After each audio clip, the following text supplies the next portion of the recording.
Divorce ಕೇಸ್ಗಳಲ್ಲಿ judiciary separation ಅನ್ನೋದು ತುಂಬ important ಅನಿಸುತ್ತೆ ಮೇಡಮ್. ಆದರೆ ಇವ್ರ ಕೇಸಲ್ಲಿ ಹೇಗಂತ ಅಂದರೆ ಡಿವೋರ್ಸ್ ಅಪ್ಲೈ ಮಾಡೋದಕ್ಕೆ ಮುಂಚೆನೇ ಅವ್ರು ಒಟ್ಟಿಗೆ ಇದ್ದಾರೆ. ಸೊ ಈಗ ಡಿವೋರ್ಸ್ ಆಗಿದೆ, ಈಗಲೂ ಕೂಡ ಅವರು ಅಂದರೆ ಈಗಾದ್ಮೇಲೆ ಅವ್ರೇನೋ 6 ತಿಂಗಳು ದೂರ ಇದ್ದು ಏನಾದರೂ ವೆಯ್ಟ್ ಮಾಡಬೇಕಾ ಆ ಥರ ಏನಾದರೂ? ಇಲ್ಲ ಏನು ಆ ಥರ ಏನಿಲ್ಲ. ಜುಡಿಷಿಯಲ್ ಸೆಪ್ರೇಷನ್ ಅದು ಸೆಪ್ರೇಟ್ ಪ್ರೊಸೀಜರ್. ಅದು ಜುಡಿಷಿಯಲ್ ಸೆಪ್ರೇಷನ್ ಅಂದರೆ ಯಾವಾಗ ಮಾಡ್ತಾರೆ?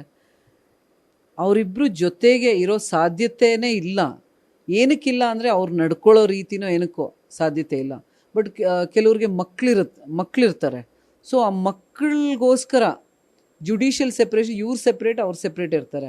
ಮಿಕ್ಕಿದ್ದೆಲ್ಲ ಗಂಡ ಹೆಂಡ್ತಿದ್ದು ಏನು ರೈಟ್ಸ್ ಆ್ಯಂಡ್ ಆಬ್ಲಿಗೇಷನ್ಸ್ ಅಂತ ಹೇಳಲ್ಲ, ಈಗ ಡ್ಯೂಟೀಸ್ ಆ್ಯಂಡ್ ರೈಟ್ಸ್ ಅಂತ ಹೇಳ್ತೀವಲ್ಲ, ಅದು ಅಂದರೆ ಕೊಹ್ಯಾಬಿಟೇಷನ್. ಇಬ್ಬರು ಗಂಡ ಹೆಂಡ್ತಿ ಫಿಸಿಕಲ್ ಆಗಿ ಜೊತೆಗಿರಲ್ಲ, ಬಟ್ ಮಿಕ್ಕಿದ್ದೆಲ್ಲ ನೋಡ್ಕೊಳ್ಳೋದಾಗಲಿ, ಮೇಂಟೆನೆನ್ಸ್ ಆಗಲಿ, ಪ್ರತಿಯೊಂದು ಅವರು ಪರಸ್ಪರ ಮಾಡ್ಕೊಳ್ತಾರೆ.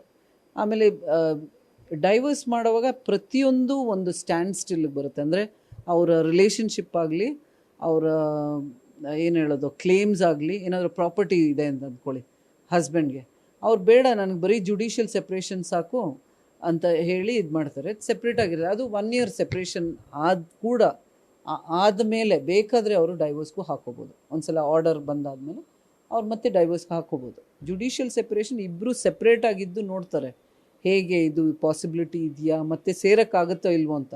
ಬಟ್ ಎಲ್ಲಿ ಸಾಧ್ಯತೆ ಇಲ್ಲ ಜೊತೆಗಿರೋಕ್ಕೆ, ಗಂಡ ಹೆಂಡ್ತಿಯಾಗಿ ಸೆಪ್ರೇಟು ಆಗಬೇಕಾಗಿಲ್ಲ ಅವ್ರಿಗೆ ಫಾರ್ ವೇರಿಯಸ್ ರೀಸನ್ಸ್. ಸೊ ಅದರಿಂದ ಅವರು ಸೆಪ್ರೇಟಾಗಿ ಇರ್ತಾರೆ. ಜುಡಿಷಿಯಲ್ ಸೆಪ್ರೇಷನ್ ಅಂದರೆ ಆ ಥರ court will order for judicial separation. ಇಬ್ಬರು ಸೆಪ್ರೇಟಾಗಿರ್ತಾರೆ. They will not interfere with each other. But ಎಲ್ಲ ಡ್ಯೂಟೀಸ್ ಆ್ಯಸ್ ಮೇಂಟೆನೆನ್ಸ್ ಆಗಲಿ, taking care of the children ಆಗಲಿ, taking care of the wife ಆಗಲಿ, ಪ್ರತಿಯೊಂದು ಹಸ್ಬೆಂಡ್ ಮಾಡ್ಬೋದು. ಅದು the conditions are left to the parties. News first, ನಿರ್ಭೀತಿಯಿಂದ ನಿಮ್ಮ ಪರವಾಗಿ.